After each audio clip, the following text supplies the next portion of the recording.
Movie की शुरुआत में हम एक आदमी को सड़क पर भागते हुए देखते हैं, जहाँ कई सारे लोग उसका पीछा कर रहे होते हैं ताकि उसको मारकर वो मिलियनेयर बन पाए। असल में दोस्तों ये आदमी लॉटरी विनर होता है और लॉस एंजलिस में ऐसा रूल है कि अगर कोई भी आदमी शाम होने से पहले उस लॉटरी जीतने वाले आदमी को मार देगा तो सारे लॉटरी में जीते हुए पैसे उस आदमी को मिल जाएंगे जो उसको मारेगा। मतलब इसलिए शहर के सभी लोग इसकी जान लेने के लिए इसके पीछे पड़े हुए हैं। आगे सभी लोगों से बचते हुए ये आदमी एक लेडी के घर पर पहुंचता है, जहां वो उस लेडी को गन दिखाते हुए कहता है कि क्या तुम भी मुझे मारना चाहती हो, क्या तुम मुझे जानती हो?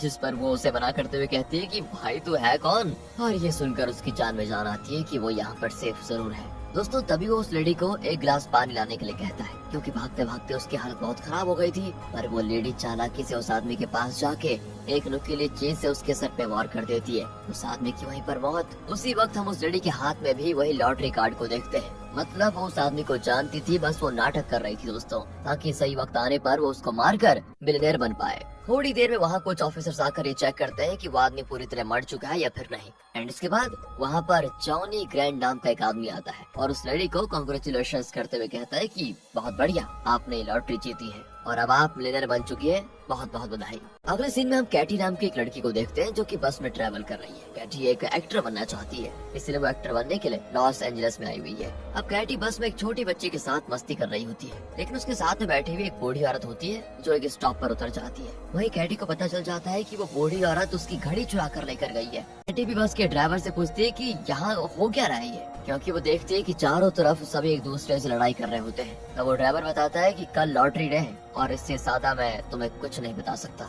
आगे कैटी किराए के घर को ढूंढने जाती है और शेडी नाम की एक लड़की से मिलती है, जहाँ कुछ ही देर में दोनों काफी अच्छे दोस्त भी बन जाती है। एक्चुअली शेडी का सपना भी ना एक्टर बनना ही है और साथ ही साथ वो उससे घर में रहने का ज्यादा किराया भी नहीं ले रही होती है और इसीलिए केटी शेडी के घर में रुकने का फैसला कर देती है कि यहाँ पर बहुत बढ़िया है। अगली सुबह की बात है, केटी सो रही होती है लेकिन रूप से कुछ लिक्विड उसके सर पे गिरता है, जिस वजह से उसकी नींद टूट जाती है। एंड वही सेम लिक्विड उसके कपड़ों पर भी गिर जाता है दोस्तों, जिससे उसके सारे कपड़े खराब हो जाते हैं। लेकिन ये कलर चेंज करने वाला लिक्विड क्या है दोस्तों? असल में वो कुछ और नहीं, ऊपर रहने वालों की पॉटी है। एंड ये देखकर केटी काफी गुस्से में शेडी को कॉल करती है कि ये क्या है, तुम्हारे कमरे के ऊपर सीलिंग में एक लीकेज है, बहुत ही गंदी, और मेरे सारे कपड़े खराब हो गए।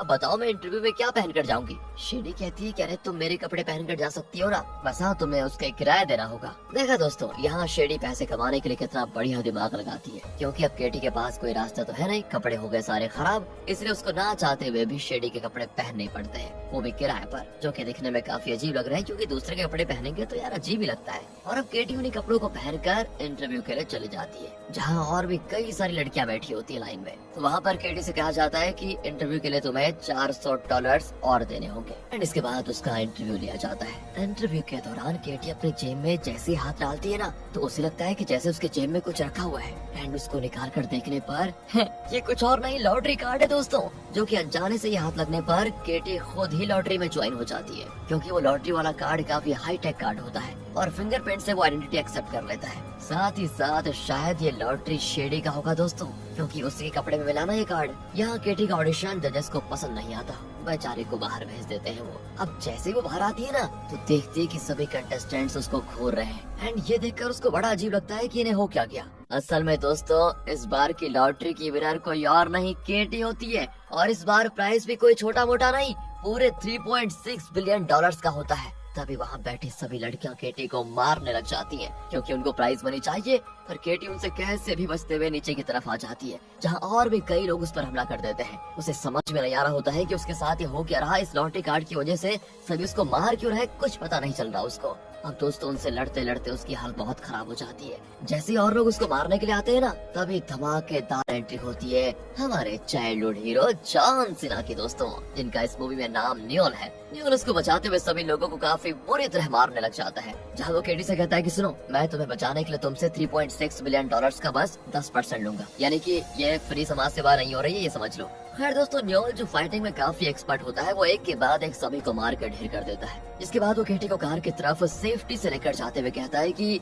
उनमें से कोई भी तुम्हें गन से नहीं मार सकता, क्योंकि ये रूल के खिलाफ है, इसलिए ये बस तुम्हें हथियारों से मार सकते हैं, मतलब गन छोड़ के जो भी हथियार होते हैं उन सभी से तुम्हें मार सकते हैं। और फिर ये बड़े मुश्किल से बचते हुए वहाँ से निकल जाते हैं। और अभी बात पूरे शहर में पता चल जाती है कि इस बार की विनर केटी है, इसलिए कोई भी कभी भी कहीं से भी उस पर हमला कर सकता है। क्योंकि सभी को किसी भी हालत में 3.6 बिलियन डॉलर्स का रिवॉर्ड चाहिए। जिसके बाद न्योल केटी को बताता है कि सूरज ढलने से पहले वो सभी तुम्हें मारने की कोशिश करेंगे, पर हाँ, एक बार जैसे सूरज ढल जाए तो वो तुम्हें कुछ नहीं कर सकते, जो भी तुम्हें मारेगा, और अगर उसके पास टिकट है तो समझो पैसा उसका। उसी समय दोस्तों हम देखते हैं कि सारे बाइक्स उनके कार का पीछा कर रहे होते हैं। तभी वो पीछे से इनकी कार का कांच भी तोड़ देते हैं, और फिर पता है क्या, एक लेडी अपनी बाइक से इनकी कार पे कूद भी जाती है और केटी को मारने के लिए उतर पड़ती है, क्योंकि पता नहीं इस औरत को लगता है पैसों की सख्त जरूरत है। लेकिन इस वक्त भी न्योल उसको बचा लेता है और उस लेडी को हेलमेट पहनाकर उसको गाड़ी से नीचे फेंक देता है। केटी जल्दी से कार चला रही होती है, तभी एक बाइकर इनकी कार के पीछे कांच की बोतल में आग लगाकर फेंक देता है, लेकिन वो कार की डिक्की को खोलकर उससे बच जाते हैं। अब जैसे ही फिर वो आगे देखते हैं तो इनके सामने एक दीवार होती है, जिस पर न्योल गाड़ी की स्पीड बढ़ाकर उस दीवार को तोड़ देता है और आने वाले सभी बाइकर्स उस दीवार से टकराकर दूर चले जाते हैं। दोस्तों इस टाइम तक तो उनकी गाड़ी की हालत पूरी तरह खराब हो जाती है, जिस पर ये दोनों जल्दी से कार से उतरकर एक गली में खड़े होकर बात कर रहे होते हैं, जहाँ न्योल केटी से बताता है कि वो ड्रोन हवा में उड़ रहा है, वो तुम्हारी लोकेशन है, हर 14 मिनट पे सभी लोगों के पास जाती रहेगी। पर केटी उसकी बात पर जरा भी विश्वास नहीं करती और उसे लगता है कि न्योल भी उसको मारना चाहता है, इसीलिए वो उसके नाक पे पंच मारकर उसके नाक ही तोड़ देती है। उसी समय वहाँ पुलिस भी आ जाती है, जिसको देखकर वो उनके पास जाकर कहती है कि सभी लोग मेरी जान लेना चाहते हैं, पता नहीं क्यों। पर दोस्तों पुलिस भी तो यही करने के लिए यहाँ पर आई होती है, वो केटी पर हमला कर देते हैं, लेकिन न्योल यहाँ केटी को उनसे बचाते हुए उनसे फिर फाइट करने लग जाता है। अब इसी बीच केटी मौका देखकर वहाँ से भागकर एक कपड़े की शॉप में जाकर छुपने का ट्राई करती है। उस शॉप का ओनर काफी अच्छा होता है, लगता है उसको पैसे नहीं चाहिए, एंड वो केटी को देखकर उसको मारता नहीं, क्योंकि उसे उन पैसों का लालच ही नहीं होता, बहुत बढ़िया आदमी है, इसलिए उसको अंदर आकर छुप जाने के लिए कह देता है। आगे केटी शॉप के अंदर छुपी हुई होती है,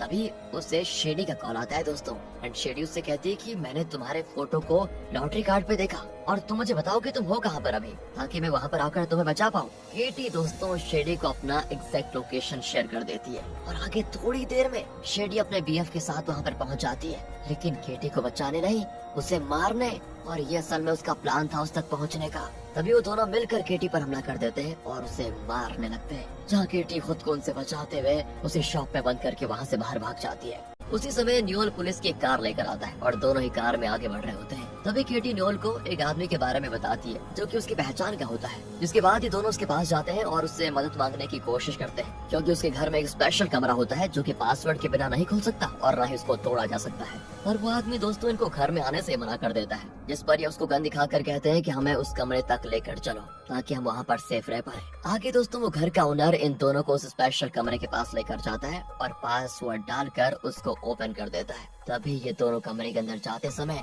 उस आदमी को बेहोशी का इंजेक्शन मार देते हैं, ताकि वो दोबारा वापस से कमरा न खोल पाए। अब ये दोनों अंदर सेफ है और डोर वापस लॉक हो जाता है। पर यहाँ शहर के सभी लोग पहुँच जाते हैं दोस्तों, जिसमें शेडी और उसका बॉयफ्रेंड भी होता है, एंड ये सभी इन दोनों का उस कमरे से बाहर आने का वेट कर रहे होते हैं, जहाँ शेडी एक आइडिया लगाती है और वो उस ओनर को, जो कि बेहोश पड़ा होता है, उसे नीचे स्विमिंग पूल में ले जाकर फेंक देती है, जिससे होता यह है कि उसे वापस होश आ जाता है। एंड शेडी उससे डोर का पासवर्ड पूछकर डोर खोलने वाली होती है कि तभी न्योल एक एजेंसी में कॉल लगाता है, जिस वजह से वहाँ खड़े सभी के फोन एक एक करके ब्लास्ट होने लगते हैं और फोन के ब्लास्ट होने से चारों तरफ आग लग जाती है और सभी यहाँ से फिर भागने लगते हैं दोस्तों। एंड उसी बीच मौका देखकर न्योल केटी को अपने साथ वहाँ से लेकर जा ही रहा होता है, तभी वहाँ पर लॉटरी प्रोटेक्शन एजेंसी के लोग भी आ जाते हैं, जिसके बाद वो इन दोनों को सेफली अपने साथ लुइस नाम के एक आदमी के पास लेकर जाते हैं। लुइस ही दोस्तों इस एजेंसी को चला रहा होता है। वो केटी से कहता है कि सुनो, अब हम तुम्हें बचाने के लिए तुम्हारे प्राइज मनी से महज 30% काटेंगे। यानी कि दोस्तों लगता है आगे से अब लुइस केटी को बचाएगा। जिसके बाद वो इन दोनों को इनके जख्मों को ठीक करने के लिए अंदर लेकर जाते हैं, जहाँ डॉक्टर्स इन दोनों का बड़े अच्छी तरह इलाज कर रहे होते हैं और वो केटी से कहते हैं कि हम तुम्हें एक टेम्पररी मास्क लगवाएंगे जिससे तुम्हें कोई पहचान न पाए। वहीं दोस्तों बातों ही बातों में न्योल अपनी कहानी केटी को बताता है कि ये लॉटरी वाला काम करने से पहले मैं और लुइस एक साथ एजेंसी में काम करते थे, जिसमें हमारा काम लोगों को मारना था, जिसके लिए हमको पैसे भी दिए जाते थे। पर एक दिन मुझे ऐसा लगा कि हम ये सही नहीं कर रहे थे, कुछ पैसों के लिए लोगों को मारना सही नहीं है, इसलिए मैंने इस मिशन को बीच में ही छोड़ दिया था। और तब मुझे पता चला कि उस मिशन में हमारी टीम के कई सारे लोग मारे गए, बस कुछ लोग ही उसमें बच पाए, जिनमें से एक लुइस भी है। लेकिन कहीं न कहीं उन लोगों की मौत का जिम्मेदार मैं खुद को मानता हूँ, क्योंकि मैंने बीच में ही मिशन को छोड़ दिया था। इसलिए मैं हमेशा अपने कमाए हुए पैसों में 10% अपने टीममेट्स की फैमिली मेंबर्स को दे देता हूँ। आगे दोस्तों लुइस की एजेंसी की एक वर्कर केटी से कहती है कि इस मशीन में अपना मुंह डालकर अपना चेहरा बदल लीजिए। पर जैसे केटी अपना मुंह उस मशीन में डालती है, उसके मुंह पर एक बूढ़े आदमी का मास्क लग जाता है, जिससे उसका चेहरा पूरी तरह बदल जाता है और अब उसको जल्दी कोई पहचान नहीं पाएगा और केटी अब एक बूढ़े आदमी की तरह कपड़ा पहन लेती है। तब वहाँ पर लुइस आकर केटी से कहता है कि हम तुम्हें यहाँ से कहीं और शिफ्ट करना चाहते हैं क्योंकि सभी लोगों को यहाँ की लोकेशन मिल चुकी है और एजेंसी के बाहर हजारों में लोग तुम्हें मारने के लिए तुम्हारा वेट कर रहे हैं, इसलिए अब ये जगह तुम्हारे लिए सेफ नहीं है। फिर वो केटी को अपने साथ एक जगह लेकर जाते हैं जहाँ दोस्तों बीच रास्ते में ना नियोल केटी से कहता है कि मुझे लग रहा है हम किसी ट्रैप में फंसने वाले हैं क्योंकि ये जगह तो पूरी तरह सेफ है। फिर वो तुम्हें कहीं और शिफ्ट क्यों करना चाह रहे हैं? केटी नियोल से कहती है तुम्हें कैसे पता कि वो मुझे मार देना चाहते हैं? जवाब में नियोल उसे कहता है कि वो तुम्हें शिफ्ट इसीलिए कर रहे हैं, वरना और कोई रीजन मुझे लगता नहीं इसका, क्योंकि अगर वो तुम्हें यहाँ मारेंगे तो इससे एजेंसी का नाम खराब हो जाएगा, उसकी एजेंसी बंद हो जाएगी, इसलिए वो तुम्हें यहाँ से शिफ्ट कर रहा है। इसके बाद तुम्हें कहीं और ले जाकर या फिर कहीं बीच रास्ते में ही अपने आदमियों से मरवा देगा वो, और इससे होगा ये उससे प्राइस के सारे पैसे मिल जाएंगे और उसकी एजेंसी का नाम भी खराब नहीं होगा। अब हम देखते हैं दोस्तों लुइस केटी से कार में बैठने के लिए कहता है, फिर केटी उसके मेन पॉइंट पर मार देती है जिससे वो जमीन पर गिर जाता है सीधे। उसी वक्त नियोल मेन डोर ओपन कर देता है, तभी बाहर खड़े सभी लोग एजेंसी में घुस जाते हैं जिससे चारों तरफ अफरा तफरी मच जाती है, पर उस मास्क की वजह से कोई भी आदमी केटी को पहचान नहीं पाता। इसी का फायदा उठाते हुए केटी और नियोल वहाँ से बच निकलते हैं, जहाँ नियोल केटी से कहता है कि तुम उस कार से भाग जाओ, मैं इन लोगों से यहाँ पर निपट लूंगा। केटी भी फिर वैसा ही करती है जैसा नियोल ने उससे कहा था, वो कार लेकर काफी दूर निकल जाती है। पर दोस्तों दूसरी तरफ लुइस के आदमी नियोल को पकड़ के काफी मारते हैं। इसके बाद तो लुइस केटी को वीडियो कॉल करके कहता है कि देखो नियोल हमारे कब्जे में है, अगर तुम जल्दी मेरे पास नहीं आई तो बस इसको मार देंगे हम। अब थोड़ी देर के बाद दिखाते हैं कि लुइस नियोल को एक थिएटर में उसके हाथ बंद करके रखा होता है, जहाँ नियोल उससे कहता है कि मुझे माफ करना, मैंने बीच में मिशन को छोड़ दिया था। और तब लुइस उसे बताता है कि कैसे उस मिशन ने उसकी जिंदगी बदल दी। असल में मैंने ही अपने टीममेट्स को मारकर वहाँ मिला हुआ सभी सोना अपने पास रख लिया और उसकी मदद से मैंने इस प्रोटेक्शन एजेंसी की शुरुआत की। अब हम केटी को देखते हैं और वो अपनी जान की फिक्र न करते हुए नियोल को बचाने के लिए उसी जगह पर जाती है जहाँ लुइस ने उसको बुलाया होता है। वो लुइस से कहती है कि लो इस गन से तुम मुझे मार दो और विनर बन जाओ, यही चाहते हो ना तुम? एंड तभी वो गन देने के लिए उसके पास जाती है और उस गन को ना देकर एक लात मारकर नीचे कुर्सियों पर उसको गिरा देती है। उसी समय शहर के सभी लोगों को उस ड्रोन की मदद से केटी का एग्जैक्ट लोकेशन पता चल जाता है, जिसके बाद कुछ ही पल में थिएटर में केटी को मारने के लिए लोगों की भीड़ जमा हो जाती है, जहां वो उसे छोड़ के आपस में लड़ने लग जाते हैं क्योंकि वो नहीं जा रहे थे कि उनके अलावा कोई और केटी को मारे।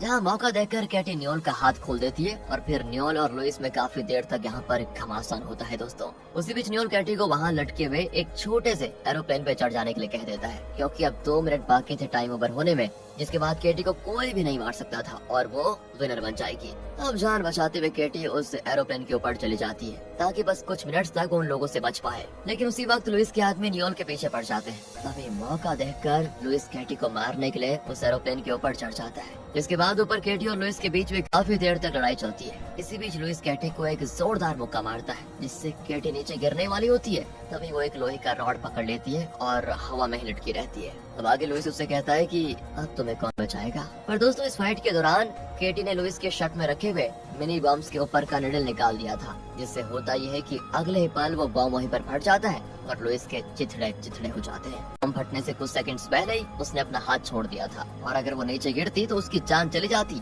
पर तभी नीचे खड़े सभी लोग एक बड़े से कपड़े की मदद से उसको बचा लेते हैं क्योंकि अब टाइम खत्म हो गया है, फालतू मार के क्या फायदा। इसलिए अचानक सभी के अंदर भलाई आ जाती है दोस्तों। और यहाँ पर सभी केटी के लिए क्लैप करते हैं क्योंकि वो पहली ऐसी कंटेस्टेंट है जो जिंदा बच पाई और ये बहुत बड़ी बात है दोस्तों। पर केटी नियोल को जाकर गले लगा लेती है क्योंकि अगर वो नहीं होता तो शायद केटी मर चुकी होती। तभी वहाँ पर जॉनी ग्रैंड उस ग्रैंड प्राइज के साथ पहुँच जाता है और वो केटी को उसके जीते हुए पैसे देते हुए उसे कांग्रेचुलेशंस करता है। और दोस्तों अब पता चलता है कि जॉनी ग्रैंड ही ये कंपटीशन करवाता रहता है। अब उन पैसों से केटी और नियोल दोनों की लाइफ पूरी तरह बदल चुकी है, दोनों अमीर हो चुके हैं।